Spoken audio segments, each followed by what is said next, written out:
여러분 반갑습니다. 오늘 또 부모 면허 제3장 위대한 부모와 위험한 부모에 관한 그러한 내용들을 함께 살펴보도록 하겠습니다.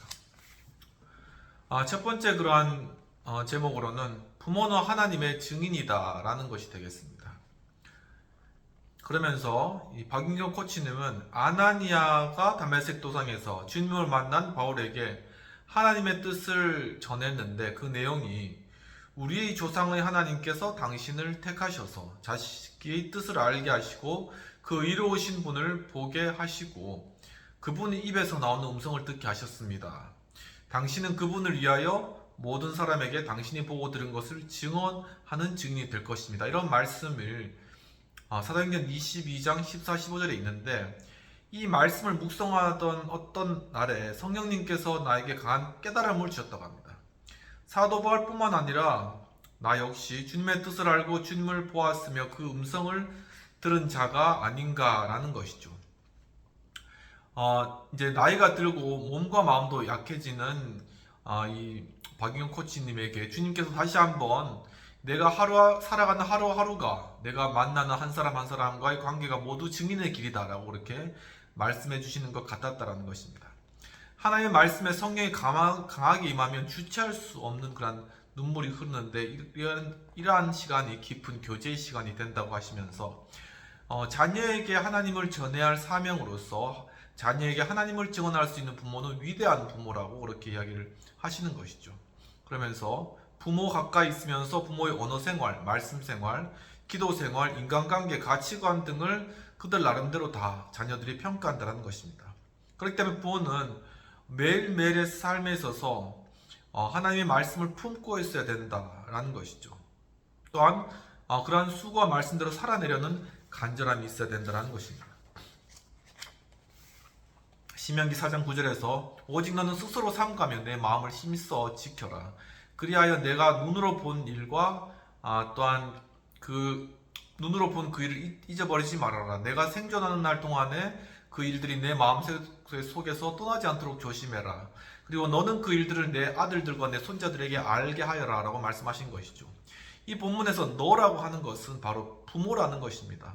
하나님께서 부모가 하나님을 잊지 않고 기억하며 후손에게 알게 하시기를 원하는 것이고 정말 이스라엘 민족을 어떻게 살리셨는지를 대대손손에게 알게 하려고 하시는 것이죠. 그래서 부모는 자녀 앞에서 하나님을 전하는 큰 사명을 받은 자라는 것입니다. 부모는 하나님과 자녀 사이에 하나님의 증인으로 존재하고 그것이 부모의 정체성이라는 것이죠. 또 다른 세대의 길이라는 그러한 제목 하에 눈앞에 자녀와 세상은 보이지만 하나님이 보이지 않아서일까? 부모를 세우시고 부모에게 명령하시고 기대하시는 하나님의 마음과 우리는 너무나 동떨어져 있다라는 것입니다. 정말 유익하게도 못하고 구원하지도 못하는 헛된 것을 따라서 그 방법대로 자녀를 키우고 있는 것이죠. 부모가 스스로 다른 세대의 길을 걷고 있고 또한 궤도에서 이탈되어 있는데 그것은 사실 부모 면허의 정직감이라고 이야기하는 것입니다. 부모들이 무분별한 교육열이 자녀가 하나님을 알만한 시간과 여유를 앗아간다고 하면서 코로나19로 영상 예배를 드리면서 많은 중고등부 아이들이 주일 아침부터 예배 대신 학원으로 달려나가고 있다는 것이죠. 코로나 시대 이전에도 그랬지만 이제는 더 거침이 없어졌다는 것입니다.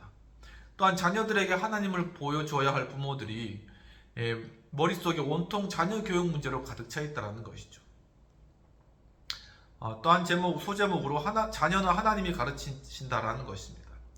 이제 박윤경 코치님 역시도 초등학교 3학년이 될 때까지 공부를 어떻게 애에게 도와줘야 될지를 알지 못하였는데 그냥 세상 사람들 가는 대로 마냥 따라갈 수는 없었다라는 것이죠. 교육에 대한 부모들의 확신 없는 속도 경쟁이 박윤경 코치님 보시기에는 더 위험해 보였다라는 것입니다. 그렇기 때문에 저 길이 아닌 건 알겠는데 어떻게 가야 할까 이런 생각이 들으셨던 것이죠. 근데 기도하며 생각해 보니까 걱정하고 있었던 것은 자녀들의 교육 그 자체가 아니라 학령기에 더 접어든 자녀들이 어떻게 하면 어려서부터 알던 하나님과 더 깊이 만나고 경험하게 할까에 대한 그러한 고민이었다는 것입니다. 물론 아이들이 공부를 통해 성취감을 얻게 하는 것도 중요했다는 것이죠. 그런데 다른 아이들처럼 막 과외시키고 학교 보내면은 이 딸들에게 성경을 읽거나 묵상할 시간은 물론이고 기도할 시간조차 없을 것이 뻔했기 때문에 그 다음에 이 다음은 없다는 생각이 들어서 어, 정말 그 시간을 다 놓치고 나서 언제 하나님을 가르쳐주고 보여준다는 말인가 라고 그렇게 이야기를 하시는 것이죠. 또한 똑같은 방법으로 아이들을 그렇게 공부시킬 수 없는 이유가 또 있었는데 아이들이 그렇게 공부해서 결코 행복할 리가 없다는 그러한 결론이 세워졌기 때문이라는 것입니다. 그래서 무엇보다 하나님 원하신 우선순위를 따라서 아이들을 따라가 보기로 결정했는데 말씀을 묵상하고 기도하는 법을 즐겁게 배우고 실행할 수 있는 시간 확보가 중요하기 때문에 사교육은 아이가 원하는 것 외에는 시키지 않았다고 합니다.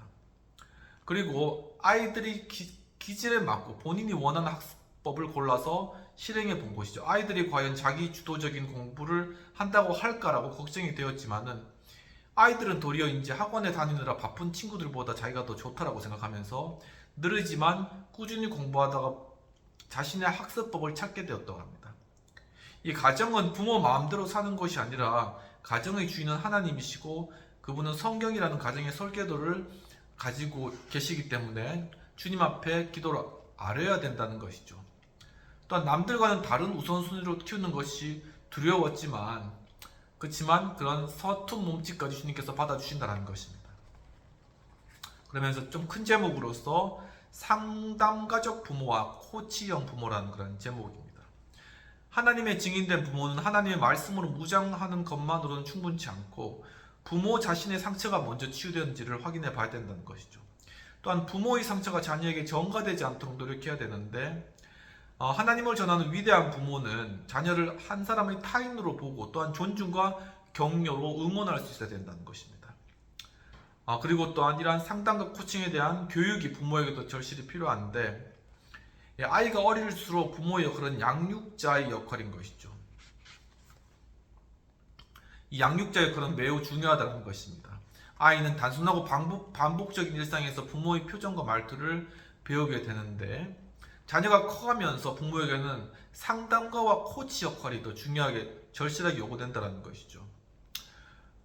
부모들과 이제 상담하다 보면은 이 박인경 코치님이 코칭을 하다 보면 부모에게 상담가와 코치의 자세가 조금만 갖추어져 있다면 정말 효과적일 텐데라고 이렇게 말씀하시면서 상담가적 부모, 코치형 부모 교육은 위대한 부모가 탄생하는 데 중요한 필수 과목이다 이렇게 보신 거죠.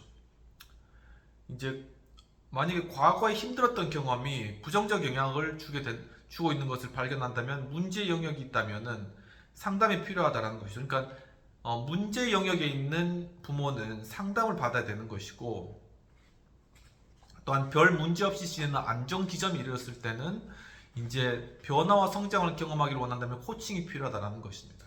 그래서 상담이 나는 괜찮지 않다라는 부정 심리학에 기반한다면은 코칭은 나는 변화하고 싶다, 변화될 수 있다는 긍정 심리학에 기반한 것이죠. 부모는 왜 상담과 코칭을 배워야 할까라고 하면서 가끔 부모와 자녀가 언쟁이라도 할라치면 부모들이 잘하는 말이 뭐냐면 내버려도 나는 이렇게 살다 죽을란다 이런 말 하지만 무책임한 말 같지만은 부모도 자신을 잘 바뀌지 않는다는 것을 알기 때문에 그런 자신이 부끄럽기도 해서 하는 말이라는 것입니다. 그러나 리더인 부모가 변화하지 않는데 가족 중 누가 변화하겠냐는 것이죠. 그러면서 부모는 자녀에게 사랑만 주고 싶지만 이제 부모의 사랑이 흘러가는 파이프 속에서는 부모의 아픔과 상처가 심지처럼 박혀서 자녀들에게 흘러간다는 것입니다. 그렇기 때문에 이것이 부모가 치유를 경험해야 하는 절박한 이유라는 것이죠. 치유된 부모가 치유받을 것이 전혀 없는 부모보다 더 좋은 부모가 될 수 있는데 왜냐하면 치유된 부모는 자녀를 이해하고 자녀를 치유할 수 있는 치유받는 치유자가 될 수 있기 때문이라는 것입니다. 또한 그리스도의 복음을 전하는 일에 지장을 주지 않기 위해서도 부모는 치유를 받아야 된다는 것이죠. 사람이 자신의 심리를 알고 자기를 이해하는 것이 치유의 중요한 그러한 과정이다라는 것입니다. 이 상담 교육은 그리스도의 복음 전수에 반드시 필요한 것이고 또한 코치형 부모가 필요한 이유는 첫 번째로는 부모 자신과 자녀의 사명을 이룰 자원과 해결책을 발견할 수 있고 두 번째는 내 생각이 옳다라고만 생각했던 부모가 자녀의 생각도 알고 싶어하는 그런 수평적 관계를 맺을 수 있다는 것입니다. 세 번째로는 자녀가 스스로 변화할 수 있도록 부모가 곁에서 사기를 북돋고 또한 응원할 수 있다는 측면인 것이죠. 자녀는 상담가적인 부모와 코치형 부모를 통해 자신을 받아들이고 깊은 상처를 치유하신 하나님을 경험한다는 것입니다. 또한 좀 큰 제목으로 나를 알고 너를 이해할 때 치유는 시작된다는 것이죠.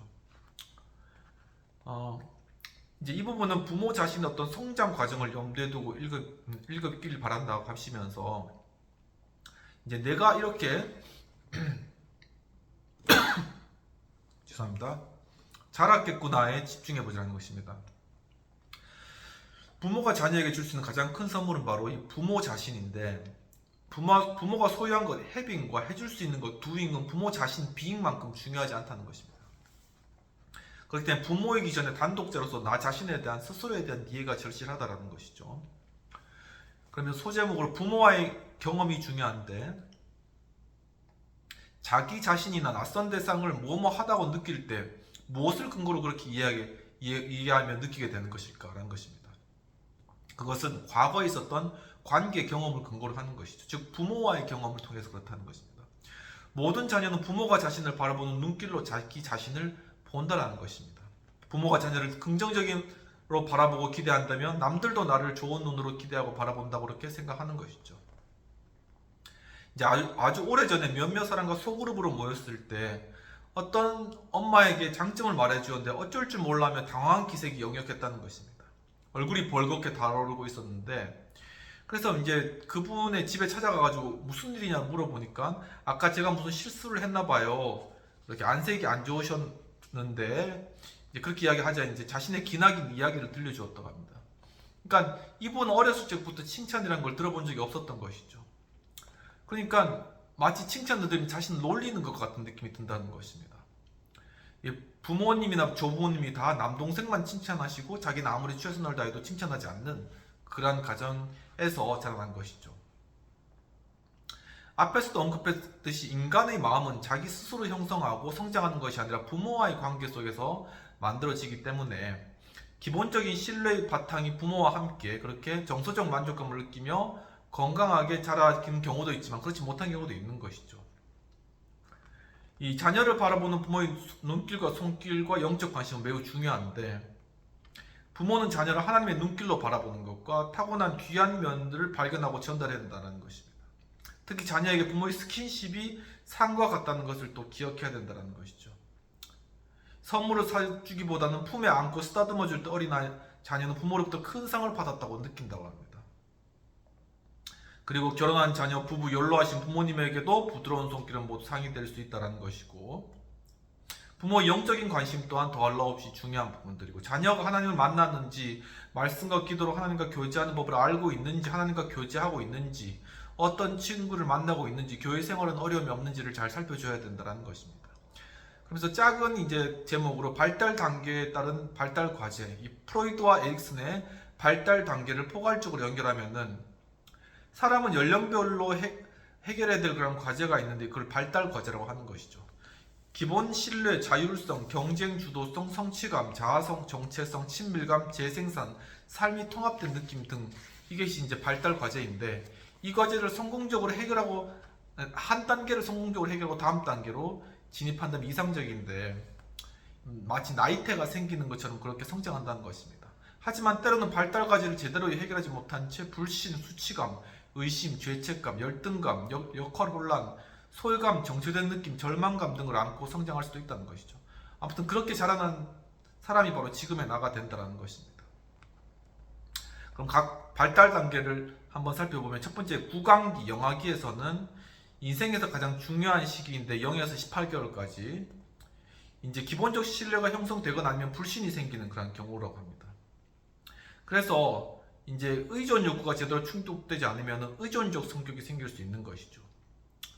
이제 부모와의 예측 관계를 통해 구강기 발달과 발달 과제인 기본 신뢰가 잘 형성되면 가정이 이제 안전 기지와 같이 secure base로 받아들여지게 된다는 것입니다. 이게 굉장히 중요하다는 것이. 두 번째는 학문기인데 이때는 자율성, 자주성이 형성되는데 근데 수치심과 의심 때문에 강박적이나 완고한 성격이 될 우려가 있다는 것입니다. 이제 항목이 배변 훈련은 엄하지 않게 하고 잘했을 때 칭찬해주면 이끄는 것이 중요하다라는 것이고, 세 번째 남근기 학령 전기인데, 이때는 경쟁 주도성이 형성되고 이제 부모로부터 지나친 간섭과 제재를 받으면 죄책감이 생기기도 한다는 것이죠. 이 미운 7살이 정체는 발달 과정인 주도성을 획득하고자 하는 정상적인 발달이라는 것입니다. 근데 이제 부모들이 죽이고 싶은 7살 이런 무시무시한 표현은 잘못된 것이라는 거죠. 발달 상황을 전혀 알지 못하고 한다는 것입니다. 성적 호기심을 갖게 되는 시기이고 자기중심적이며 감정 기복이 심한 그런 성격으로 될 수도 있다는 것입니다. 특히 만 6세 이전의 발달 과제는 다른 단계에서 회복하기 쉽지 않기 때문에 굉장히 중요한 단계라는 것이고, 생후 2년까지의 시기와 초등학교 입학 전까지의 시기에 부모의 역할은 매우 중요하다는 것이죠. 그리고 네 번째는 잠재기입니다. 초등학생 때인데, 이때는 비교적 평탄하게 지나가는 편인데 이 시기에 반드시 아이에게 학업 성취감을 느끼게 해줘야 된다는 것이죠. 그러니까 1등만 해야 되는 건 아니고 작은 성취, 뭐 평균 1.5 이런 것도 다 칭찬을 해줘야 된다는 것입니다. 저도 이제 재수 공부할 때 전체적으로 성적이 올랐는데 앞에서 이제 우리 담임 선생님이 성적 오른 거에 대해서 굉장히 저한테 이제 칭찬해 주시는 거예요. 그러니까는 제가 다른 애도 다 올렸는데 이야기하는데, 그게 아니라 이 점수 자체가 올랐다는 것에 대해서 이렇게 그것이 중요하다고 말씀해 주시니까 굉장히 마음에 힘이 되더라고요. 지금도 잘 생각나는데 이처럼 작은 것에도 이렇게 성취감을 느낄 수 있도록 해줘야 된다는 것이죠. 다섯 번째는 청소년기인데, 자신이 누구인지 알고 부모와는 다른 존재임을 증명하기 위해 반응을 택하기도 한다는 것입니다. 자아 정체성을 확립하는 시기이기 때문인데, 그렇지만 그 순간에도 내 아이는 정상이다, 잘 자라고 있구나라는 그런 눈길을 보내는 그것이 부모의 바람직한 자세라는 것이죠. 그리고 이제 청소년기에 부모의 말씀을 잘 듣고 공부만 하면 성인기가 되어서 이제 방황하는 그런 경우도 있거든요. 그러니까 이것을 이제 정성진 목사님도 이런 말을 했는데, 지랄 총량의 법칙이라고, 한 사람이 평생에 해야 될 지랄은 다 정해져 있다, 이런 것이죠. 어릴 때 그 시기를 잘 겪어야 된다는 것입니다. 좀 재미있는 말인데, 여섯 번째는 초기 성인기로서 친구, 연인, 부부 사이 친밀감을 형성하기도 하고 반대로 소외감과 고립감을 느끼기도 하는 그러한 시기라는 것입니다. 그러면서 주일학교 영유아부에서 어린 영아들을 돌보는 것과 함께 어린 자녀를 둔 부모들이 이 전환기를 맞이했음을 유념하고 부모들을 돕는 사역을 개발한다면 매우 효과적일 것이다 라는 것이고, 일곱 번째 중기 성인기가 되겠습니다. 중기 성인기에는 자신의 인생이 재생산되고 있다는 느끼기도 하고 정체되어 있다고 느끼기도 하는데, 자녀나 후배들을 도와주거나 가르칠 것이 있고 또한 감사 인사를 들을 때 자신의 인생이 재생산된다는 느낌 받는다는 것이죠. 여덟 번째는 후기 성인기가 되겠습니다. 이때는 삶이 통합된 느낌을 받기도 하고 아니면 절망감을 느끼기도 하는데, 나는 내 인생에서 좋은 사람이라는 의미로 이렇게 다가온 통합된 느낌이라는 게 그런 것이죠. 그 어느 때보다 매우 존재적인 비잉의 발달 과제로 마무리된다는 것입니다. 그리고 이제 요즘은 이제 수명이 늘어서 Y5세대, 즉 영올드 65세에서 80세까지 하고, 그 다음에 55세대, 즉 올드 세대 80세 이후로 다시 세분되기도 하다라는 것이죠. 그러면서 소제목으로 나는 지금 어디에 있는가라고 하면서 이제 이 코치님의 박인경 코치님의 내비게이션이 말썽을 부렸는데, 아무리 해도 자기 위치를 못 찾겠다라는 것입니다. 우리 인생도 이와 같이 마찬가지라는 것이, 무엇을 할지 모르는데 부모인 나 자신의 삶을 조용히 한번 돌아보는 그런 시간을 가지는 것이 중요하다라는 것입니다. 그러면서 어떻게 성장했는지 알아야지 어떤 부모인지 정확히 알 수 있고 나 자신에 대해서 알아가는 것이 바로 모든 치유의 시작이라는 것이죠. 그러면서 이제 상담가적 부모의 탄생이라는 좀 큰 제목으로서 마음을 치유하는 일은 자기 자신을 알아가는 과정이기도 한데, 이제 초기 성장 과정과 가족 간의 관계를 이해하는 것이 중요하다는 것이죠. 이제 그러한 부분들을 이제 부모나 손이 형제 자매에게 물어보고 어린 시절에 어떤 아픔이 있었는지 직면해 보라는 것입니다. 기독교인은 부모를 공경하라는 그런 명령 때문에 부모에 대한 부정적 감정을 묻어두려고만 하는데, 그것이 배우자 자녀의 관계까지 그대로 영향을 미친다는 것이죠. 어떤 부모의 사정이나 상황을 온전히 이해하고 나 자신이 치유되기 위해서 나에게 부모님이 주신 어떤 상처나 아픔에 대해서 살펴보고자 하는 것이고, 이제 사실 깊은 상처는 대부분 부모님으로부터 온 거라고 해도 과언이 아니라는 것이죠.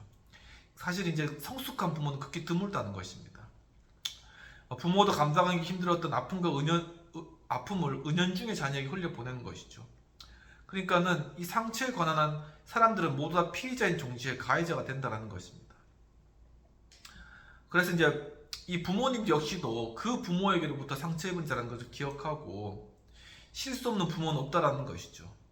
그러면서 이제 부모를 객관하는 두 가지 방법이라는 그런 소제목으로서 부모를 볼 때 나에게 상처를 준 대상으로만 보지 않고 타인을 보듯이 객관적으로 볼 수 있다면 건강한 치유가 일어나게 된다는 것입니다. 이제 전문 상담가나 코치 안내를 받으면서 진행하면 좋은데 상담가나 코치가 옆에 없어도 성령님께서 도우시리라고 믿는다면 가능하다는 것이죠. 첫 번째 이제 자리 바꾸기인데 상담과 코칭에서 많이 사용하는 자리 바꾸기 포지션 체인지라는 게 있습니다. 그것은 이 테이블을 가운데 두고 마주보는 A와 B 자리에 각각 B는 자리를 놓고 A는 상대 자리, B는 내 자리, C는 제3자의 자리 이렇게 이제 하면서 이 나란 한 사람이 A, B, C 세 자리로 옮겨가면서 그 사람이 되어보는 것이죠. 그리고 상대방의 입장 그리고 제3자의 입장이 되어보는 이런 것들을 통해 통찰력을 얻게 된다는 것입니다. 뭐 A는 나에게 상처를 준 어머니라고 가정해보고 또 B는 나라고 이제 가정해보는 것이죠. 그래서 B에 앉아서 A 자리에 어머니가 그동안 하고 싶은 이야기를 해보는 겁니다. 뭐 좋았던 이야기, 안 좋았던 이야기 해보는 것이죠. 그리고 할 말을 다 하면은 그 다음에는 C 자리에 서가지고 이제 어머니의 모습, 음성, 생각, 행동 등을 한번 떠올려보고 객관적으로 그 다음에 내가 어머니가 되어서 또한 B에 있는 딸에게 하고 싶은 이야기, 어머니가 돼서 하고 싶은 이야기를 B의 딸에게 또 해보는 겁니다. 그래서 이제 그때 보이지 않던 어머니의 마음이 또 보이는 것이죠. 그리고 A에 있었던 어머니가 충분히 이야기하고 난 뒤엔 또 C 자리에 서서 제3자의 객관적 입장에서 한번 보는 것이고 다시 나의 자리인 B에 앉아서 나 자신에 대해 달라진 감정이나 생각이 있다면 또 이야기해보는 것들, 기록해보는 것들 이런 것이 중요하다는 것이고 근데 어떤 사람들 같은 경우에는 부모의 극단적인 모습을 떠올라 욕을 하기도 한다고 하는 것입니다. 그런데 자신의 상처난 마음을 회피하거나 덮어버리는 것보다 잘 토해내고 또한 이야기할수록 부모님을 더 깊이 이해하게 된다는 것이죠. 두 번째 방법은 타인의 눈으로 우리 집 들여다보기라는 방법이 있습니다. 그것은 부모를 객관적으로 볼 수 있는 두 번째 방법은 내가 자란 원 가정의 집 전체가 유리로 되어 안이 훤히 들여다보이고 그 안에 살고 있는 부모과 형제들의 말소리도 다 들린다고 한번 가정을 해보는 것입니다. 이제 타인이 되어 옆집을 보는 것처럼 자신의 가정을 한번 들여다보고 그 방에 누가 있는지 어떤 표정인지 한번 살펴보라는 것이죠. 우리 집의 느낌은 어떤지, 나에게 상처를 준 부모님은 어떤 모습, 무슨 생각을 하고 있는지를 살펴보는 것이죠.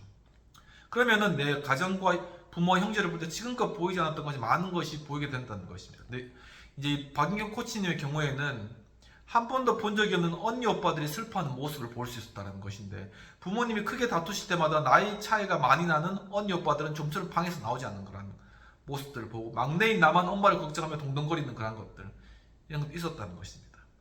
그때는 그 모습을 이해할 수 없었는데 이제 그렇게 무심하게만 보였던 언니와 오빠들이 나보다 오랫동안 그 일을 겪으면서 지치고 힘들었으며 그때마다 방에서 웅크리고 슬퍼했다는 그것을 알게 된 것이죠.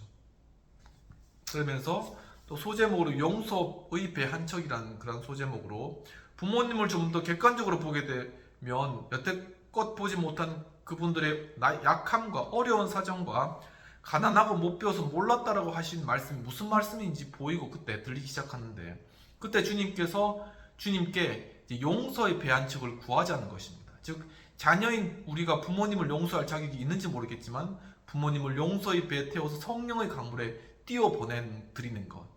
이제 그래서 부모님도 피해자에게 그 마음의 상처가 자녀인 나에게 흘러들을 수밖에 없다고 한번 말해보자라는 것이죠. 그래서 자기 연민과 피해의식을 주님 앞에 벗어 던지고 상처의 고리를 끊어버린다고 선포하는 것입니다. 이런 마음을 부모에게 편지를 쓰는 것도 상당히 의미가 있고 하지만 화해의 편지를 쓰는 방법은 따로 있다고 합니다. 그것은 어떻게 부정적인 잘못을 잘못 쏟아놓았다가는 더 어려운 일이 생길 수 있기 때문에 그것은 5장에서 자세히 안내할 그런 예정이고 그리고 이제 그다음 편지를 쓰기 전과는 분명히 다른 삶을 살게 될 것이라는 것이죠. 또 작은 소제목으로 자신의 인생을 해석하라는 것입니다. 위의 과정을 통해서 조금이라도 자기 자신을 알게 되고 부모님을 이해하게 되었다면 이제 상처의 진보다리를 정리해야 될 시간인데 상담자에게 상담을 받고 도리어 힘들다고 하는 분들이 있다고 합니다. 그것은 바로 이 해석의 단계를 거치지 않기 때문인데 다음에 안내를 따라 시간을 두고 하나씩 실행해 보자라는 것이죠. 첫 번째는 자신의 노고 알아주기입니다. 즉 어렵고 힘들었던 인생에서 길을 찾으려고 애쓴 자신의 노고를 알아주며 스스로 치하라는 것이죠. 최고의 인생은 아니었을지라도 맡겨진 인생을 포기하지 않은 것을 격려해라는 것입니다. 또한 수고했다고 말해주고 가만히 그 말을 들어보아라는 것이죠. 두 번째는 부모님의 인생 알아들이기입니다. 즉 나보다도 어렵고 힘든 삶을 살아내며 부모의 역할을 배우지 못해 실수하고 당황했을 부모님의 인생을 한번 생각해 보라는 것입니다. 그리고 부모님께 표현해보고 이제 이렇게 말해볼 수도 있는데, 생각해보니 우리 집이 사기당했던 때가 아빠가 지금의 나보다 더 젊을 때더라고요. 어린 우리를 데리고 얼마나 힘드셨을까. 이렇게. 세 번째로는 하나님께 감사하기입니다. 힘든 인생길을 걷고 지금까지 인도하신 하나님께 감사라는 것이죠. 그래서 은혜에 감사하고 찬양하는 시간을 가져보자는 것이죠. 소제목으로 주님을 만나는 치유의 현장이라는 부분들인데, 이제 상담을 했을 때 그분이 이제 이 박인경 코치님에게 뭘로 맞는 게 제일 아픈지 아세요? 이렇게 물었답니다. 그러면서 이제 이분은 아버지 어머니 둘 다 구타를 당한 것이죠. 또한 물이 얼어서 딱딱해지는 호수로 맞은 것입니다. 그래서 이제 그러다가 창고에 숨어 있었는데 옆에 기름이 있길래 그 기름을 마셨다고 합니다. 저걸 먹으면 죽으려나 하고. 근데 이제 아파서 정신을 잃었고 정신을 차려본 칠흑 같은 밤이 되어서 혼날 것을 알면서도 집으로 돌아왔다고 합니다. 그 다음에 이제 이런 일들을 이야기하고 이제 상담 마치고 이제 교회에서 기도하러 갔는데, 잊고 싶었던 6살 때 그 헛간이 선명하게 떠오르며 자신이 쓰러져 있던 그곳에 주님께서 자신을 지키고 계시는 환상을 본 것이, 이와 같이 이게 하나의 치유 방법이거든요. 저도 이제 어머님 좀 일찍 돌아가셨을 때 그 순간에 예수님께서 어디 계셨을까, 그것을 생각하며 상상을 했을 때 예수님께서 바로 그 옆에 계셨던 그런 것들이 이렇게 이미지로 떠오르면서 내가 그한테 치유받는 그런 경험들을 했거든요. 그러니까 그런 것들이 하나의 중요한 치유 방법이라는 것입니다. 그날 그분이 흘린 감사의 눈물은 즐거움의 순간마다 함께 해주시고 인도해 주신 주님을 만난 기쁨의 눈물이었다는 것입니다. 자녀는 부모라는 거울에 비친 자신을 보고 자란다는 것이죠. 그래서 왜곡하는 치유되지 않은 거울이라면 자녀도 건강할 수 없고, 그렇기 때문에 자녀가 성장하면서 자신을 이해하고 수용해준 대상과 경험을 결코 잊지는 못한다는 것이죠. 부모가 자녀를 있는 그대로 봐주고 이해하고 수용해준다면 가장 바람직한 것이고, 자녀는 그 행복하고 신선한 경험을 학습해 자신도 타인을 공감하고 수용하는 그런 관계를 맺어간다는 것입니다. 그리고 마지막으로 코치형 부모의 모든 것이라는 그런 큰 제목인데, 요즘 익숙해진 명사 뒤에 코칭을 붙이는 경우가 많다고 합니다. 저건 어떤 거지? 하는 궁금증을 일으키는데, 예를 들면 라이프 코칭, 부모 코칭, 군 코칭, 학습 코칭, 커리어 코칭 이런 것이죠.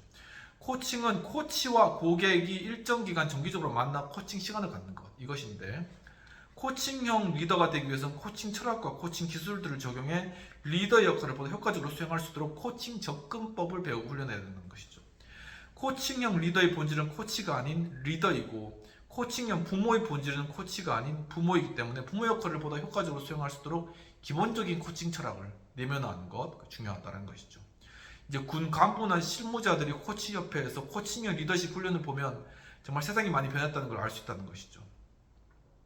이제 교사들에게 개인적으로 코칭 접근법을 안내할 때면 코치형 교사에게 대해서 배우고 훈련받은 교사들과 그렇지 않은 교사들 간에 확연한 차이가 나타난다는 것이고, 이 네 가지 코칭 철학에서 배우는 부모의 역할로서 코칭은 개인과 조직의 잠재력을 극대화하여 최상의 가치를 실현할 수 있도록 돕는 수평적인 파트너십이라는 것입니다.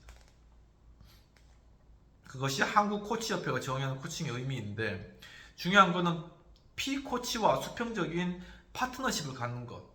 그래서 이제 코칭형 부모라면 자녀의 잠재력을 믿고 그 잠재력을 극대화할 수 있도록 도와줘야 된다는 것이죠.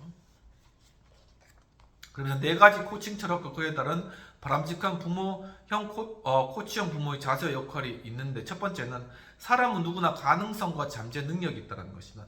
처음 코칭을 배울 때가 생각나는데, 일주일 동안 각자 코칭을 하고 학교에 모인 코치 초년생들이 코칭을 하며 어려웠던 점을 나누고 있었다라는 것입니다. 근데 어느 코치가 이제 어제 코칭을 망친 것 같아라고 말해서 그 이유를 들어보니까 피코치의 가능성과 잠재 능력을 믿지 못했다는 것이죠. 사람은 누구나 가능성과 잠재 능력을 가지고 있다는 전제, 바로 그 전제가 있어야 때 거기서 걸렸다는 것입니다.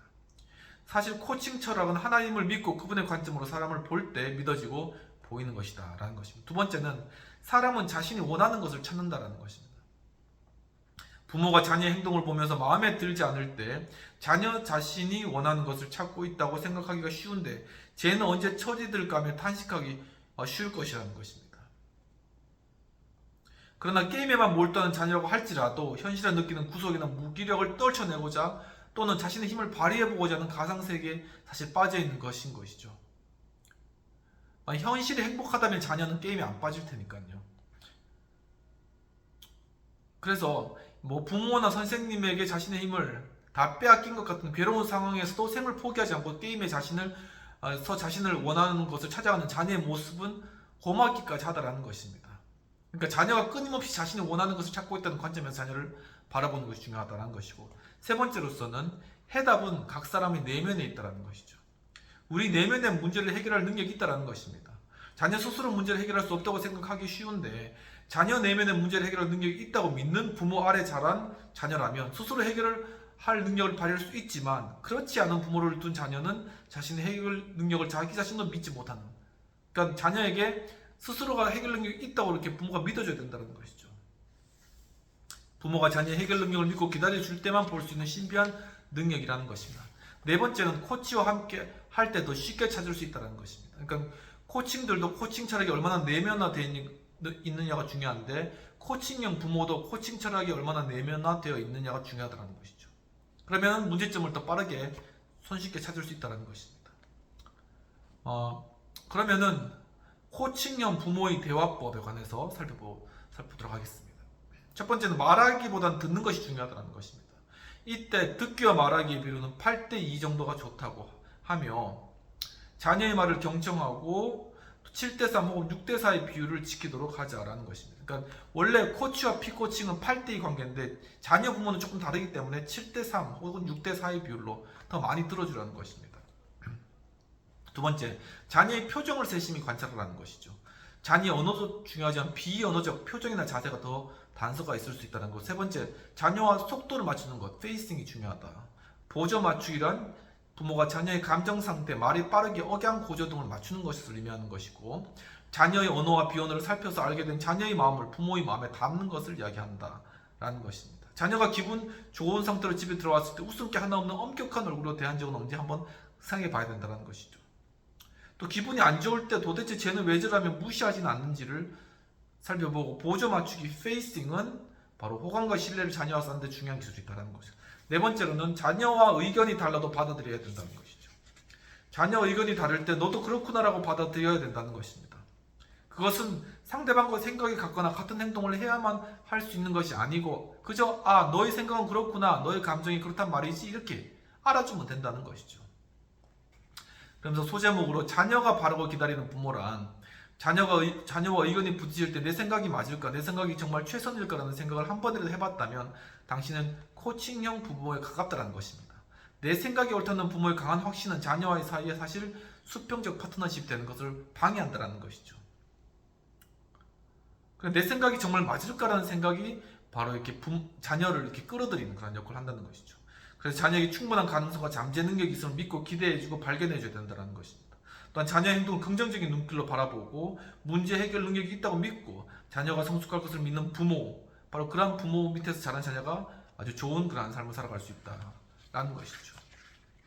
이와 관련되어서 이제 부모는 하나님의 증인이기 때문에 하나님의 증인으로서 잘하고 있는 부분은 무엇이고 변화하고 싶은 부분은 무엇일까, 이런 질문들, 그리고 이제 자신과 부모에 대해 알게 된 것이나 자신의 인생을 새롭게 해석하게 된 부분들이 있다면 이런 부분들, 코치형 부모에서 내 자녀를 생각할 때 가장 마음에 닿는 코칭 철학은 무엇인가, 이런 부분들 한번 생각해보면 좋을 것 같습니다. 이제 정리를 하도록 하겠습니다.